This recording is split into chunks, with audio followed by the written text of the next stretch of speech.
تمام حکمران خواجہ آصف بھی کرتے ہیں، جو ایک بیوہ عورت سے الیکشن ہار گیا، جو لندن میں جس کے چور چور کے نعرے لگے، وہ وی پی این استعمال کر کے ایکسپیکٹ کرتے ہیں آپ آپ نے مولویوں کو بھی قابو کر کے شرعی عدالت کا فتویٰ دے دیا کہ وی پی این جائز کرنا شرعاً غلط ہے۔ تو کیا نواز شریف صاحب کسی کی بیٹی کو اغوا کر کے اس کے باپ سے، بھائی سے، اس کے خامن سے 26ویں ترمیم کا ووٹ لینا جائز ہے؟ کیا 73 سالہ یاسمین راشد کو بے گناہ 16 ماہ سے کوٹلک جیل میں رکھنا جائز ہے؟ کیا علیمہ خاں کو پورامن لیاقت آباد سے پکڑ کر 2 مہینے ضمانت نہ کرانا جائز ہے؟ کیا 14 سال کے بچوں پر 780 کا مقدمہ کرنا جائز ہے؟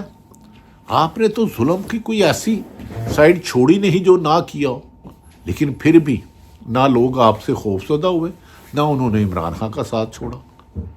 اب آپ پھر کچھ لوگوں کے پاؤں پکڑے ہیں کہ خدا کے لیے عمران خان کو راستے سے ہٹاؤ، نہیں ہٹ رہا وہ۔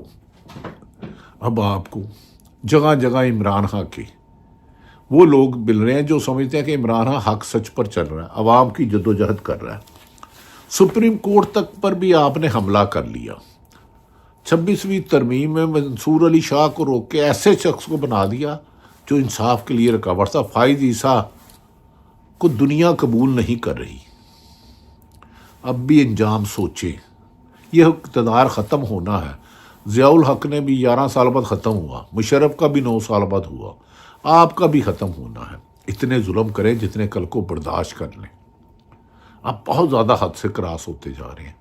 اور کچھ پولیس افسر جو رینٹے افسر ہیں، انہوں نے ایک سازش میں ایک میٹنگ میں کہا کہ 24 نومبر کو جس ضلع سے پولیس نکلے گی میں اس کا ڈی پی او سسپینڈ کر دوں گا۔ وہ اس افسر نے ہی کلثوم نواز پر بھی گرفتاری کے لیے چھاپے مارے تھے۔ ذرا چیک کرائیں، یہ افسر مفاد پرست ہیں، یہ آئین اور قانون کے تابع نہیں، یہ پرکشش عہدوں کے لیے شاید اپنی فیملیوں کو بھی گرفتار کر لیں۔ ایسے لوگوں سے بچے۔ عمران خان کو بھی ہم یہی کہتے تھے کہ بزدار کو غلطی نہ کرے۔ بزدار میر جعفر ثابت ہوا خود پی ٹی آئی کے لیے۔ اب ناظرین، حکومت کے لیے یہ بات تو ثابت ہو گئی، نیب نے خود کہا کہ عمران خان کو جو سزا دلائی گئی اس میں قانونی تقاضے پورے نہیں کیے گئے، لہذا توشہ خانہ کیس میں اسے غلط سزا ہوئی ہے، سائفر میں غلط سزا ہوئی ہے۔ بظاہر آئینی اور قانونی طور پر عمران خان کی رہائی کے امکانات واضح روشن ہیں۔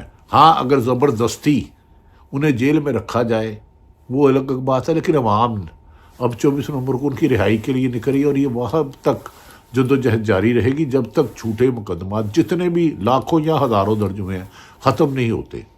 اور عمران خان نے ان افسرانوں کو بھی فہرست بنا لی ہے جنہوں نے زیادہ جھوٹے مقدمات کیے، اختیارات سے تجاوز کیا۔ دوسری طرف حکومت کے لیے ایک بری خبر، ان حلقوں کی دھاندلی کا کیس سپریم کورٹ میں پہنچ چکا ہے، جو جسٹس عطر منیلا اور امیر حیدر عباسی سمیت ہے۔ اگر وہاں سے فارم 47 کا جھوٹا پروپیگنڈا کھل گیا تو آپ کی حکومت تو کھڑی ہی 47 پہ ہے، آپ کی اقتدار تو گئی۔ جتنے مرضی ہاتھ پاؤں مانگ لو، امریکہ جاؤ، لندن جاؤ، ڈونلڈ ٹرمپ سے ملنے کی کوشش کرو یا پاکستان کے ٹرمپ سے ملنے کی کوشش کرو، اب لگتا ہے آپ بندگلی میں چلے چکے ہیں، شکست آپ کا مقدر ہو چکی ہے۔ زرداری صاحب، آپ ڈرامے بازی نہ کریں۔ بلاول بھٹو صاحب، آپ نے لوگوں کو اغوا کرایا، 1973 کے آئین کو توڑوایا نواز شریف کے ساتھ مل کے، 26ویں ترمیم کرائی، اور اب کہتے ہو حکومت ہمیں اعتماد میں نہیں لیتی۔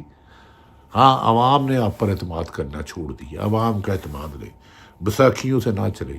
دوسری طرف علیمہ ہاں تحریک انصاف کی سر بانی پری کے بہن نے کہا ہے کہ تمام جماعتوں کو عمران خان نے 24 نومبر کو احتجاج میں شامل ہونے کی دعوت دی ہے۔ آئی اے کے نے کہا ہے کہ یاد رکھیں کہ پہلے عمران خان نے کہا تھا کہ یہ میری حکومت گرائیں گے، انہوں نے حکومت گرائی۔ انہوں نے کہا میرے پر قاتلانہ حملہ کریں گے، انہوں نے قاتلانہ حملہ کیا۔ انہوں نے کہا نواز شریف کو یہ باہر ایک اشتہاری مجرم کو لائیں گے، آپ لائے۔ عمران خان نے کہا اس کی یہ پیشن گوئی تھی کہ یہ اس کو الیکشن جتائیں گے، ہار جائیں گے، جتایا۔ انہوں نے کہا کہ مجھے گرفتار کریں گے کرایا، لیکن اب انہیں یہ پورا یقین ہے کہ 24 نومبر کو عوام اپنی حقیقی آزادی کے لیے باہر نکلیں گے۔ دیکھنا یہ ہے کہ عمران خان کی ماضی میں ہر پیشین گوئی بظاہر ٹھیک ہوئی، ہو سکتا ہے کچھ ایک آدھی نہ پوری ہوئی ہو، اگر عوام نکل آئی تو پھر آپ گھروں سے نہیں نکل سکو گے۔ اور میں سرکاری افسران کو، میری اطلاع ہے کہ وزیر اعظم پاکستان ایک وفاقی اہم افسر جو گریڈ 21 یا 22 میں ہے اس سے سخت نالاں ہیں، کیونکہ انہیں ان کی حکومت نے تعینات نہیں کیا۔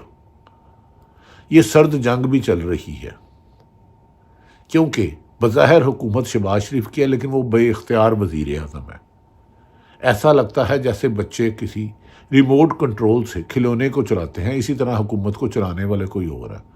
انہیں سمجھنا ہوگا، بچنا ہوگا، ورنہ یاد رکھنا جمہوریت بھی جائے گی اور انتشار بھی ہوگا۔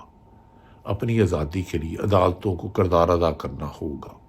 ناظرین، یہ وہ صورتحال ہے جو وقت وقت کے ساتھ بہتری کی امید ہو رہی ہے، لیکن حکومت کی ڈٹائی اور بے شرمی رکاوٹ ہے۔ لیکن آخر حق کی فتح ہوگی، سچ پر چلنے والوں کی فتح ہوگی۔ اللہ تعالیٰ پاکستان کا حامی و ناصر ہو۔